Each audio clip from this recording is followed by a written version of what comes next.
इल्तुतमिश के ऊपर इल्तुतमिश के इतिहास को आज इसमें बताया जाएगा। सबसे पहली बात जानेंगे कि इल्तुतमिश किस वंश का था। इल्तुतमिश गुलाम वंश का शासक था। किस वंश का था? गुलाम वंश का। तो दिल्ली सल्तनत के गुलाम वंश का, ठीक है, शासक था कौन? इल्तुतमिश। इल्तुतमिश जो थे वो मतलब जो गुलाम वंश था इसको ममल्लुक वंश भी कहा जाता था और इल्तुतमिश को ही दिल्ली सल्तनत का वास्तविक या अस्थाई सुल्तान कहा जाता है। इल्तुतमिश के प्रारंभिक जीवन की बात अगर करते हैं तो इल्तुतमिश का जो पूरा नाम था वो शमउद्दीन इल्तुतमिश था और इसका जन्म कहाँ हुआ था? तुर्किस्तान क्षेत्र में हुआ था। और इल्तुतमिश मूल रूप से एक तुर्की दास था। उन्हें पहले खास कुतुबुद्दीन ऐबक ने खरीदा था। ठीक है, तो इल्तुतमिश क्या था? एक दास था। इल्तुतमिश को किसने खरीदा? कुतुबुद्दीन ऐबक। यही कुतुबुद्दीन ऐबक है जो गुलाम वंश का संस्थापक था। समझ में आ गया? तो अपनी योग्यता और निष्ठा के कारण वह धीरे धीरे कुतुबुद्दीन ऐबक के भरोसेमंद अधिकारी बन जाता है। अब दिल्ली के सुल्तान बनना।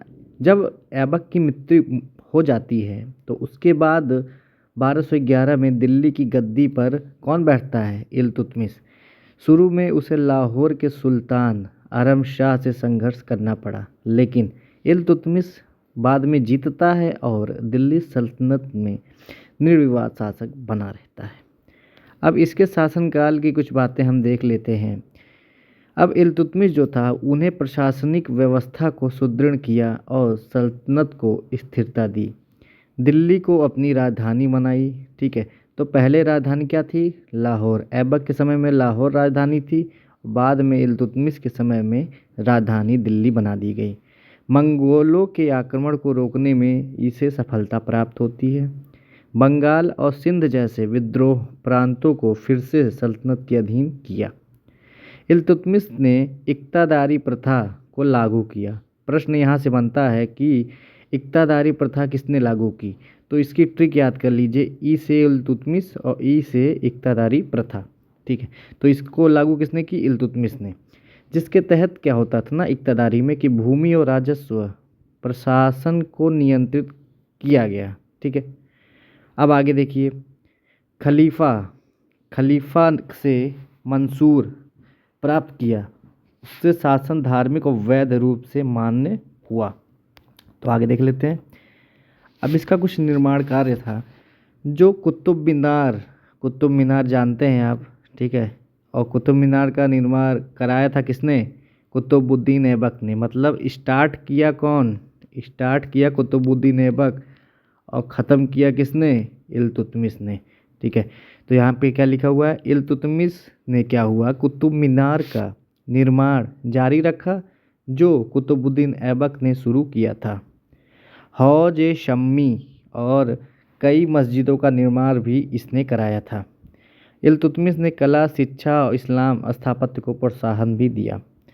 अब उत्तराधिकारी की बात करते हैं कि इल्तुतमिश के अनेक पुत्र थे, लेकिन उसने अपनी पुत्री यानी रजिया सुल्तान को ही सबसे योग्य समझा और उसको अपना उत्तराधिकारी बनाया।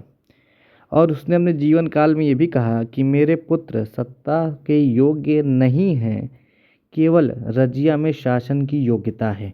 सोचिए, वही रजिया सुल्तान जो पहली महिला शासिका होती है, ठीक है, वही रजिया सुल्तान है। उसी के बाप हैं इल्तुतमिश, जो कहते मेरी बिटिया ही शासक बनेगी और कोई नहीं बनेगा, लौंडे सब नाकारा निकम्मे हैं। अब मौत की खबर देखते हैं। इल्तुतमिश की मौत दिल्ली में होती है और उसकी मृत्यु के बाद दिल्ली सल्तनत में कुछ समय तक अस्थिरता आ जाती है। ठीक है, अब इसके बाद रजिया शासक बन जाती है। आगे देख लेते हैं इल्तुतमिश की उपलब्धियाँ। इल्तुतमिश, आप जैसे कि मैंने बताया, गुलाम वंश या ममल्लुक वंश का शासक था। शासनकाल 12 से 11 और 1200 से 3600 ईस्वी तक। राजधानी दिल्ली। पहले राजधानी क्या थी? लाहौर थी ऐबक के समय में, अब क्या हो गई? दिल्ली हो गई। इक्तादारी प्रथा इसने शुरू की। कुतुब मीनार के निर्माण को जारी रखा। हौज शम्मी का निर्माण कराया। उत्तराधिकारी रजिया सुल्ताना थी। ठीक है, इल्तुतमिश को दिल्ली सल्तनत का सच्चा संस्थापक कहा जाता है। मैंने आपको शुरू में बताया कि दिल्ली सल्तनत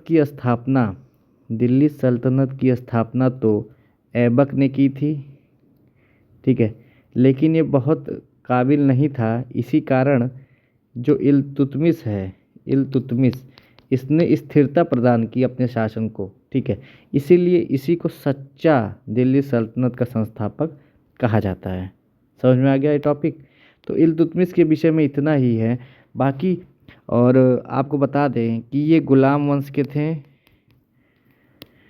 पहले ऐबक आएंगे, फिर इल्तुतमिश आएंगे, फिर इल्तुतमिश जब मर जाता है तो 6 महीने के लिए आराम से आते हैं। उसके बाद रजिया सुल्तान 4 साल के लिए आती हैं, ठीक है।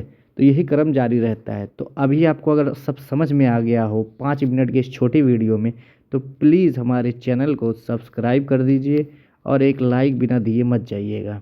Thank you.